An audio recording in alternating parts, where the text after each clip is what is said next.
Here we are. Welcome to the Better Learning Podcast, where curious minds collide with bold ideas and fresh perspectives.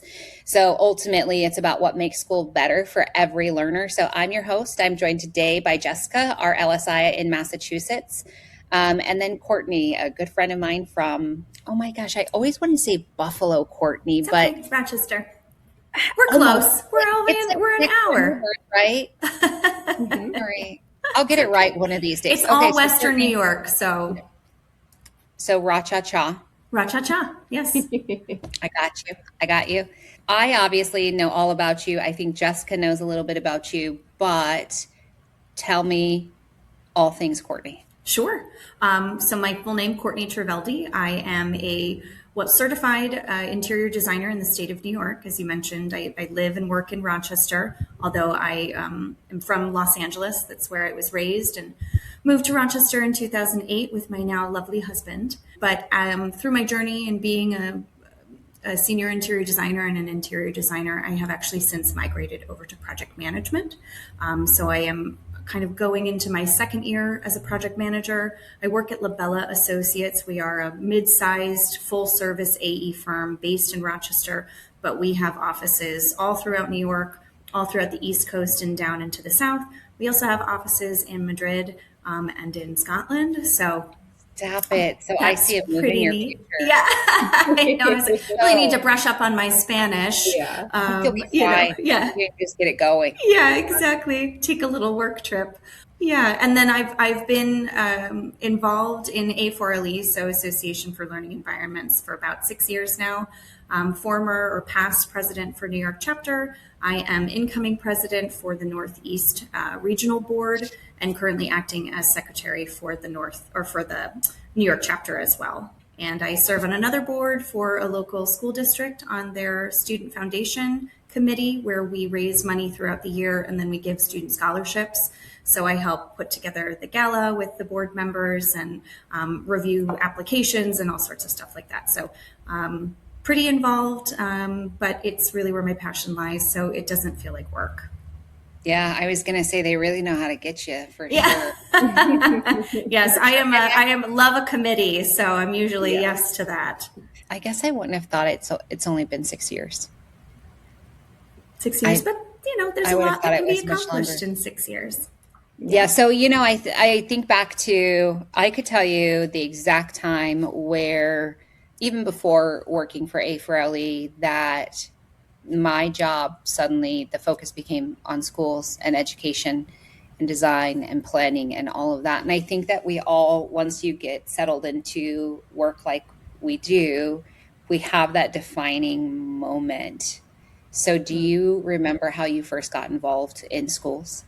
I do. So I think much like a lot of people, my journey wasn't linear. I actually was living in Chicago for a couple of years. We moved there so my husband could finish his educational journey. And I was working for a small firm, and they had a market sector where they sort of specialized in K-12 design, which I had not done a lot of. Actually, my career started doing retail design. I worked for a tea company for 2 years, helping them design and build out 9 stores, including a kiosk, which was a very, very fast-paced, exciting experience, kind of fresh out of school. I went to school later to do interior design. So my first foray outside of high school actually was a musical theater performer, and I did some touring company. I was a sociology major. And then when I moved to Rochester, I went back to school to get my degree in interior design. So I bring that up because I think with my background in sociology, with my background in performing and arts, I really felt like I wanted to have a greater connection with people. And while the retail design was exciting because I got to do some unique things in terms of aesthetics, I didn't really feel like I was, how do I want to say this? I don't feel like I was giving back in the way that really felt important. I wasn't making an impact in the way that for who I am was necessary. So when I started working for this firm in Chicago, and they had the opportunity for me to be working on educational spaces, I kind of said, yes, let's try that. And I really fell in love with it right away. That would have been, gosh, like 2015. So I've spent the better part of 11 years of my 14-ish years in this career doing educational design, and I have zero interest in doing much else. I've really kind of gone, taken a full dive into it. I mean, it's so rewarding. So. Yeah. Well, I think there is always that. I mean, obviously, we roped Jessica into this job, but she can't.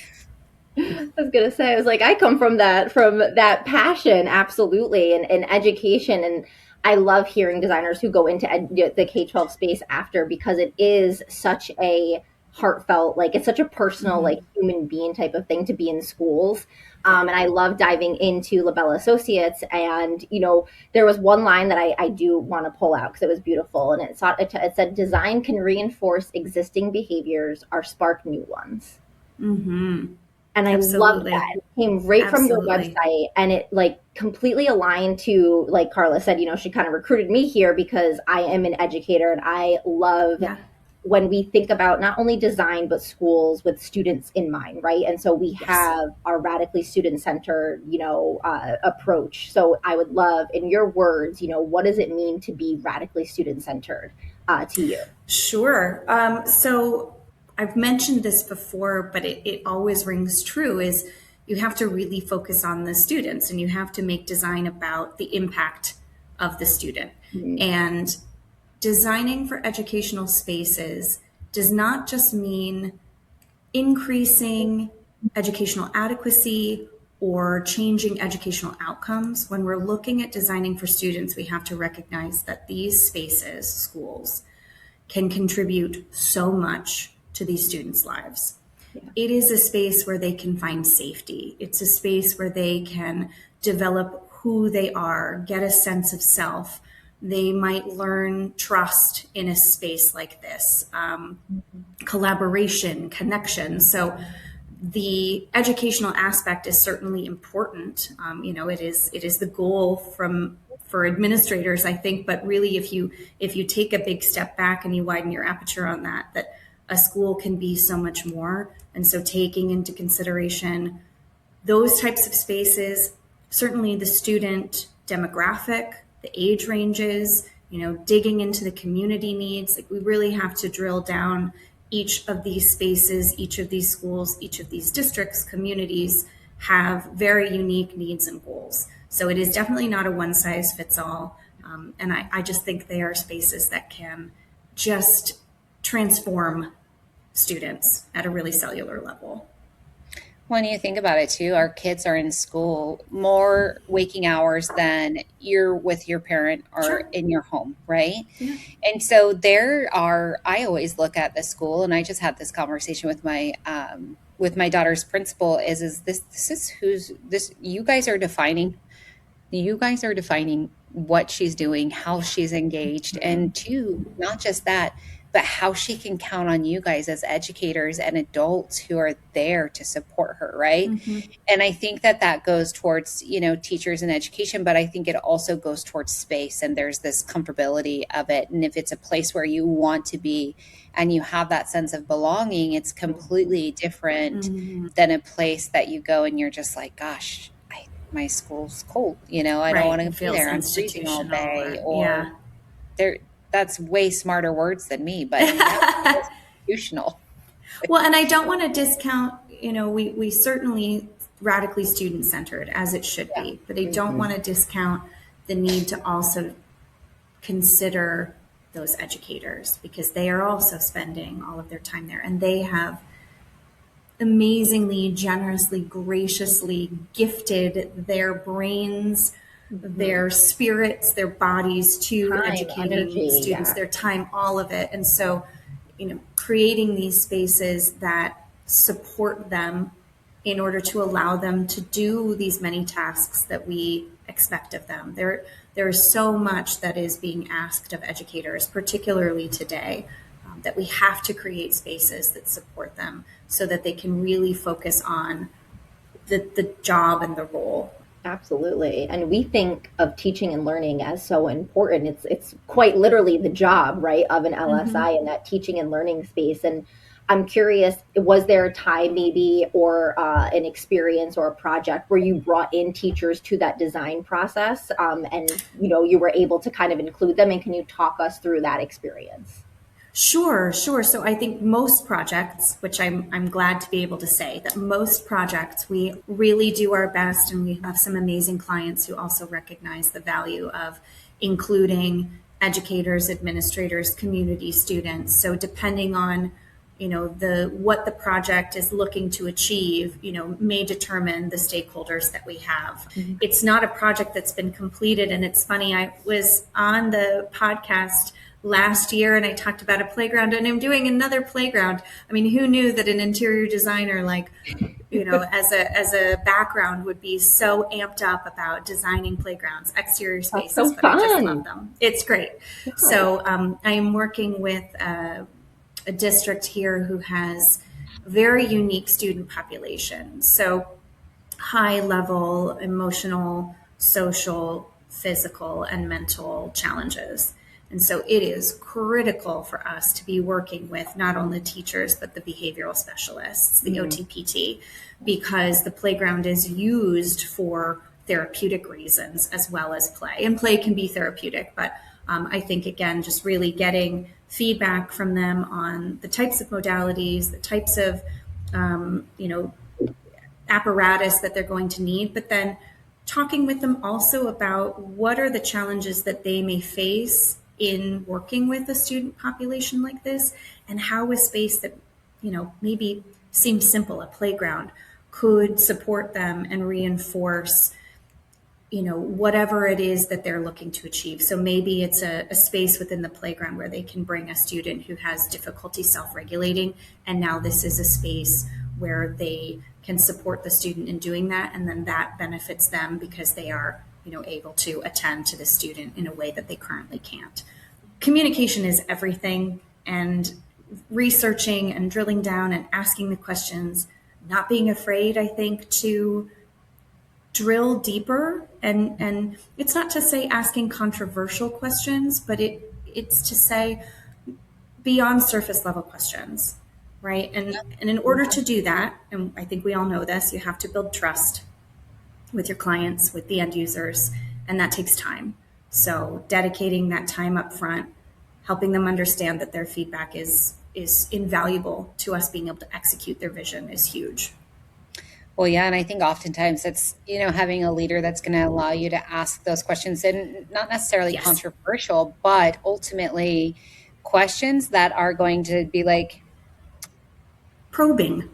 Yeah. Yeah. I And mean, detail oriented, right? Like I sat in Yes. a conversation once, and I was watching one of our other LSIs, and it took like about 5 minutes for us to question of like, but like furniture aside, design aside, what do you want Right. it to look like, feel like? Yes. What do you want your students to physically be doing with each other? And it's not a battle or anything. It's just that that's not what a lot of educators have the ability to be able to just take that out of it. Like they don't have time to sit there and reflect, and it's hard sometimes to really get to the Sure. bottom of that, right? And then how do you translate those goals, those priorities into those physical spaces now, right? Sure. And how that listening and communication are absolutely key when trying to do that and trying to translate those goals.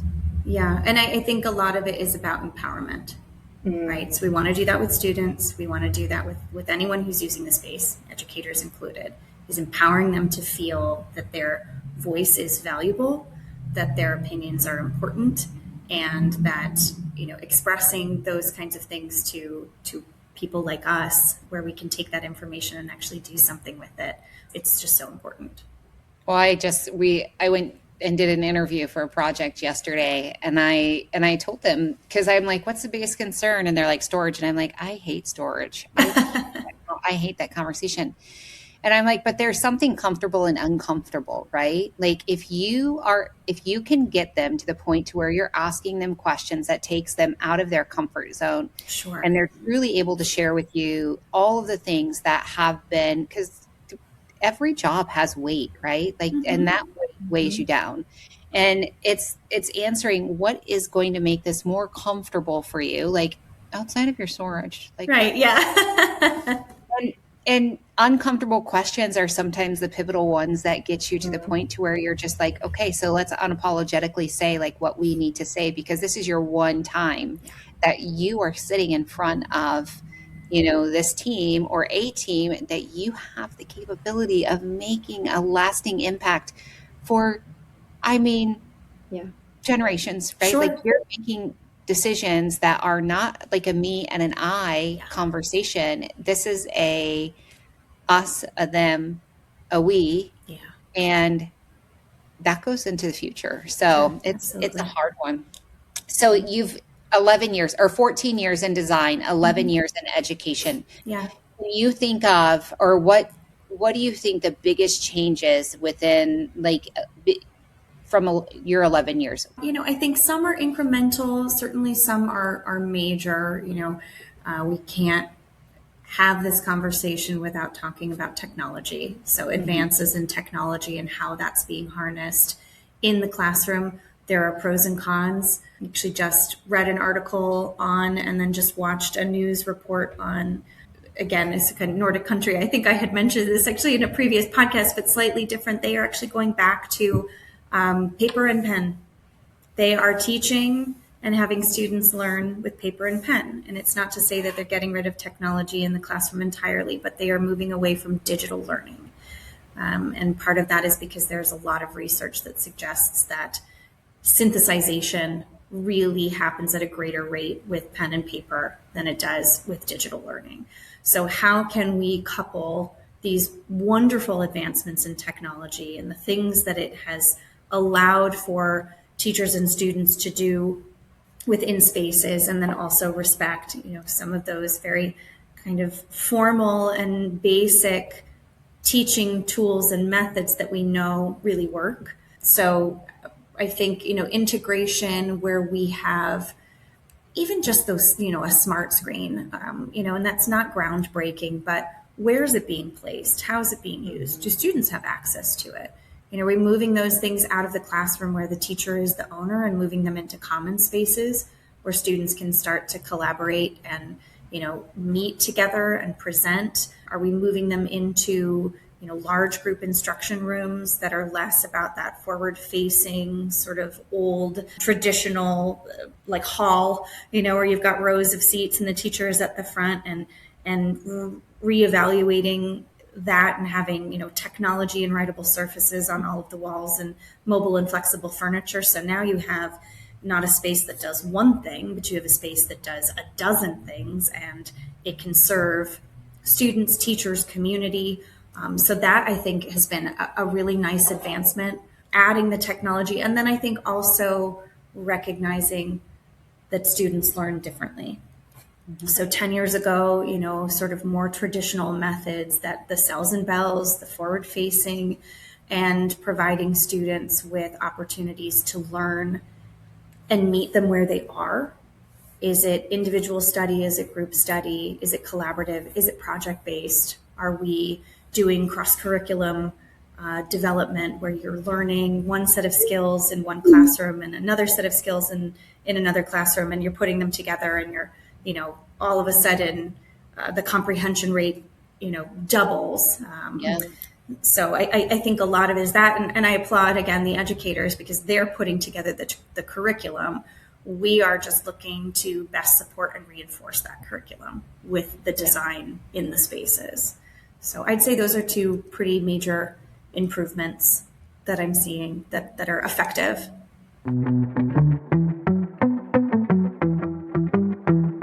When we work with schools at K-12, it's not just about furniture or design. It's about impact. Our radically student-centered approach puts students at the center of every decision. From that first conversation to the final walkthrough, we're focused on creating spaces that actually work for the kids, the teachers, and the community. So if you're looking to do more than just check a box on your next project, let's talk. Visit K12.com. That's KAY TWELVE.com and see how we're helping schools transform learning one student at a time. Because at K-12, it's not just about projects and furniture, it's about purpose.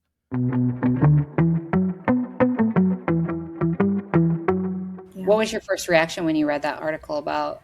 I actually was like, yes, And I say yes because I'm an avid reader. I read. This is where I was going. Okay, yes. Where I was going to go with it. I want to know. Wait, I are you going to love, answer the question? I want to know. so if I have to, I'll read on my iPad. If I have to, I'll read on a Kindle. And a lot of that time that comes down to travel because I want to bring all of the books.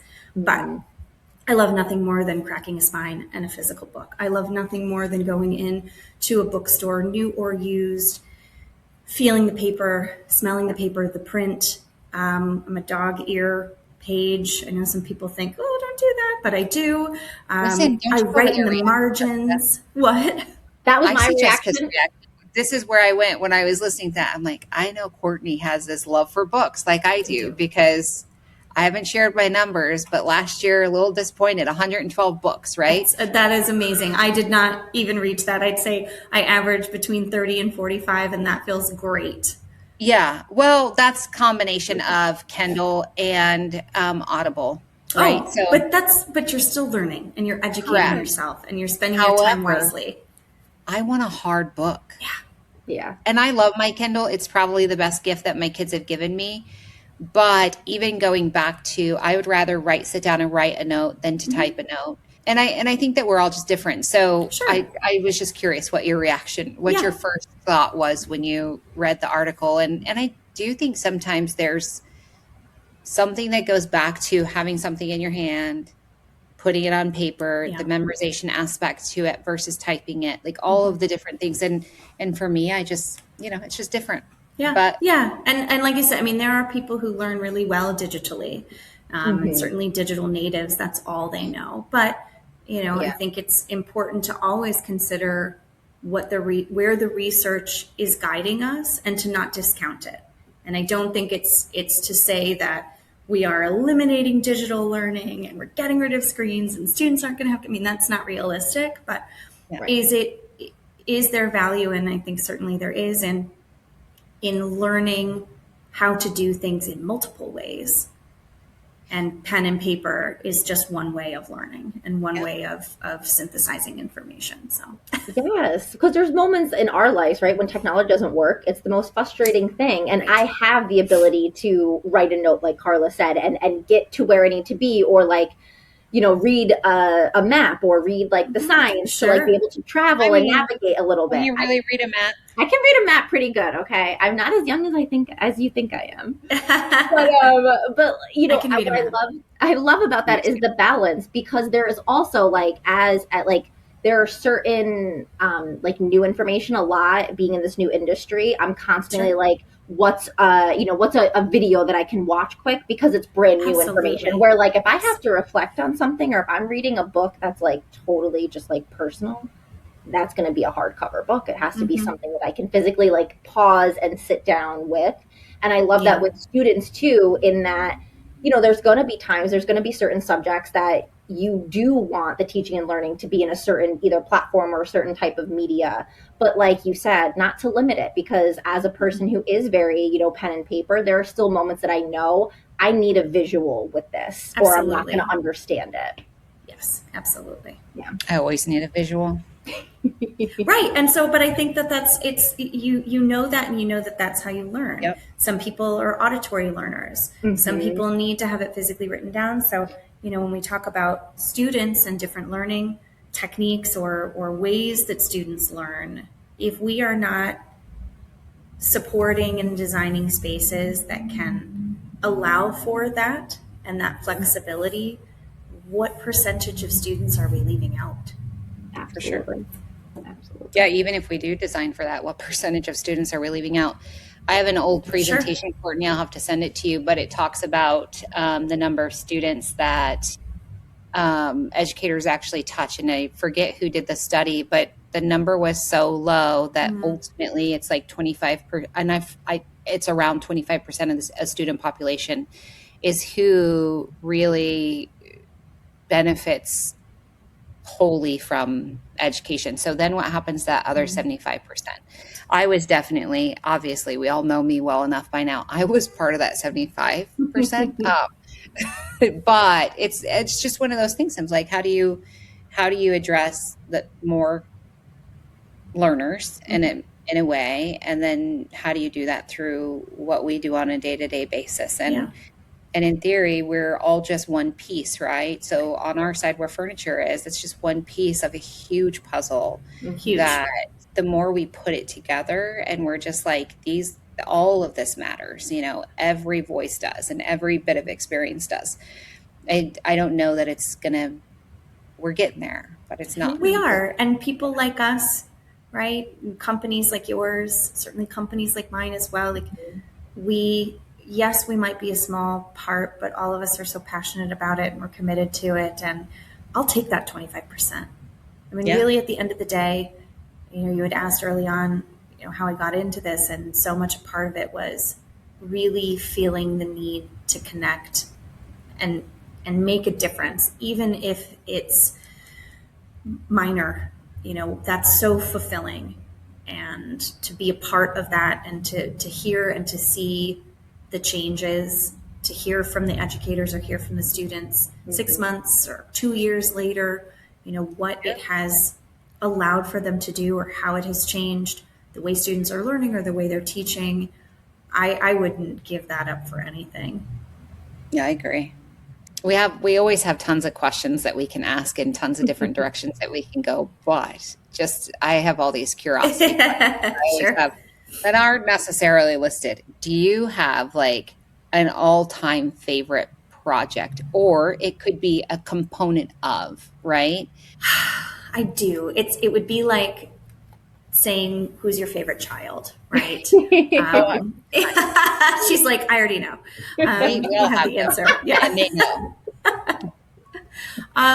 Certainly, there are some that are holistic projects. One I had mentioned in a previous interview was a playground that we completed last year for a rural district, and that was incredible. They hadn't had a new playground in 30 years. Community members were leaving the area because the playground wasn't providing them with what they needed, and this replacement playground has just changed everything for them. And now they've got neighboring communities coming to them.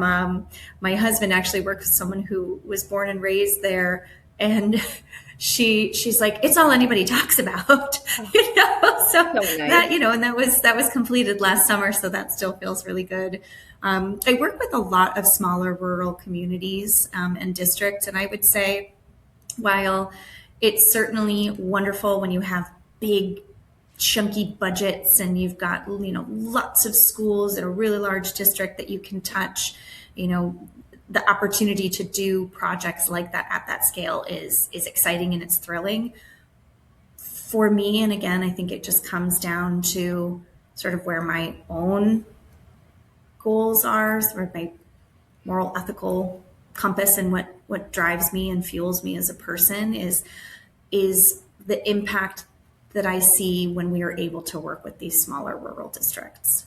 Oftentimes, I think they feel less important, or their voice isn't being heard. They don't have the big budgets, and they have maybe in the past experienced with other design firms that they are, that as a client, they're not as important because their budget isn't as big. And I really don't approach it that way. I mean, every project deserves the same level of attention. It doesn't matter what the budget is. And because these districts are really so integral to their community, what we do there makes a bigger impact across the community versus a very, very large district where you might have, 40-mile radius or something like that, 25 buildings, and, the superintendent doesn't know Jimmy Johnson in second grade and his brother, Larry Johnson in 10th grade. Whereas, in these smaller districts, sometimes these superintendents, they know that kid from kindergarten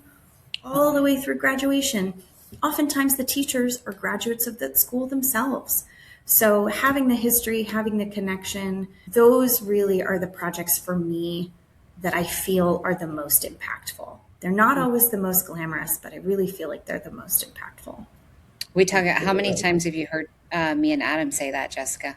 So many. I mean, yeah, like a million times. That's why, I was encouraged by Carla and Adam. I'm working with the school who's building their first cafeteria ever. And the district is one building.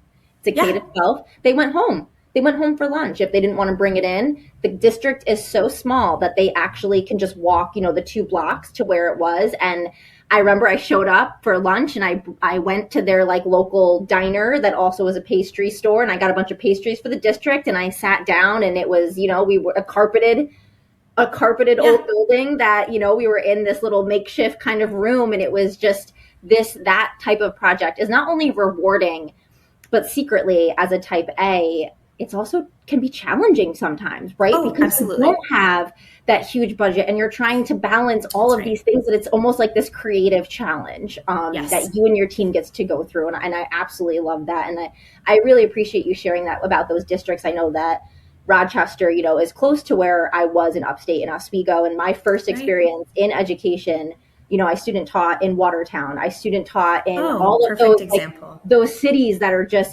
those towns that do feel very like closed and very like, not willing to really have someone come in unless you really build that trust.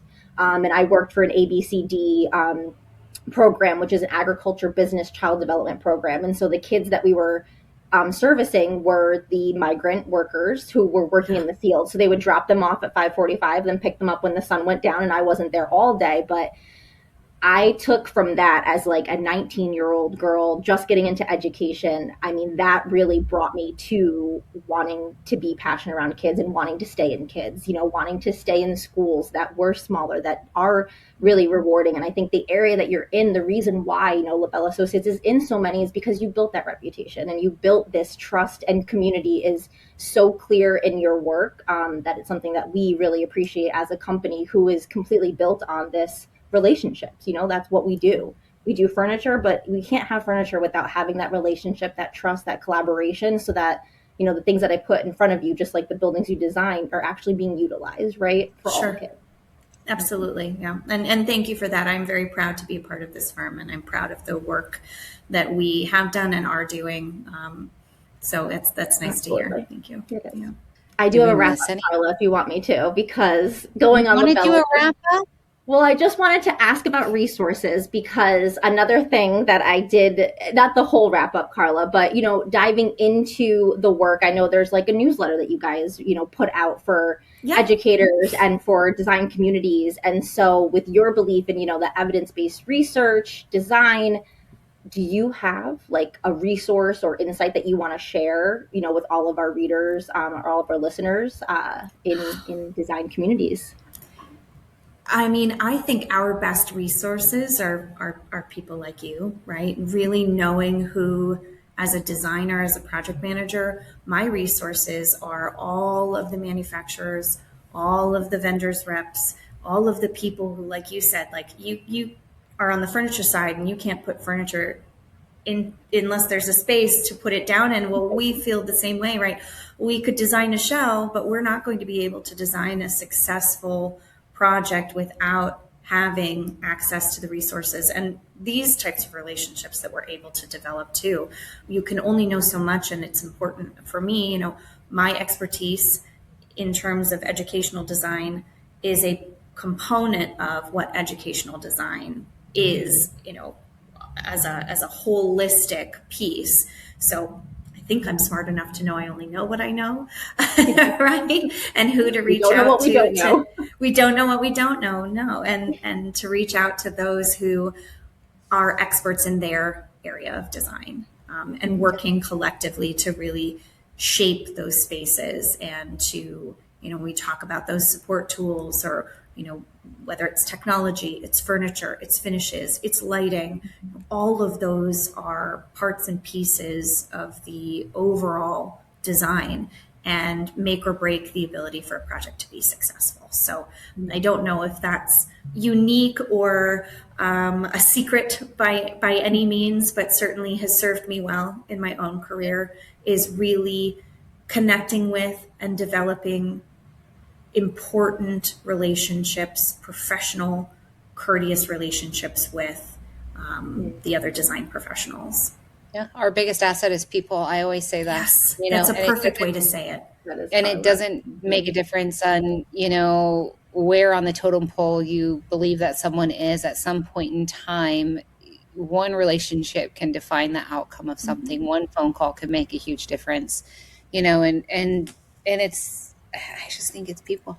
Yeah. All I was going to say is that's one of my favorite parts about A4LE. I know we mentioned it early on, but as an organization, it is built up of designers, educators, superintendents, facilities directors, manufacturers, vendors, and it is an organization where everyone involved is there for the same purpose.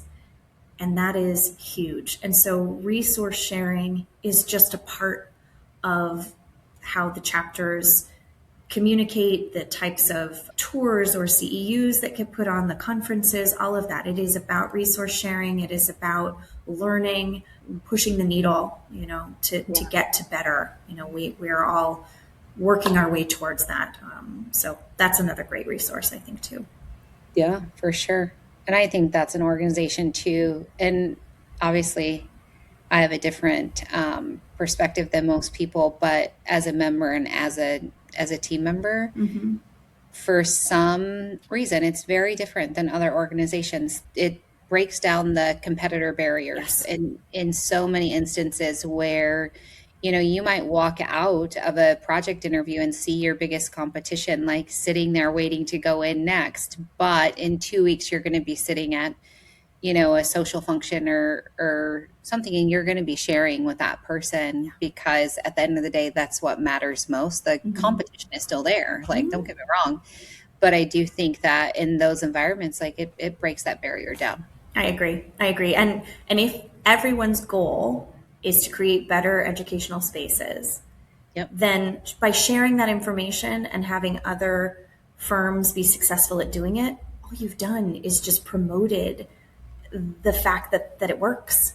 Right. And so it allows the next person to come in and do that. I mean, that's what we want. We want others to be paving the way so that we can walk a little bit further. We do it as well. So 100%. Yeah. Well, I still just adore you, Courtney. I adore you too. This was such a pleasure and such an honor. I'm very grateful to be asked and to contribute in this way. Absolutely. Thank you so much for your time. Thank you for your expertise and insights today. It was a pleasure learning with you, Courtney. If listeners would like to hear or share their own radically student-centered moments, we invite you to like, comment, and share at betterlearningpodcast.com. The Better Learning Podcast is produced by Matt Rogers and edited by Callie Jones. The views and opinions shared on this podcast are those of the individual speaking and do not necessarily represent the perspectives of their affiliated companies, organizations, or associations.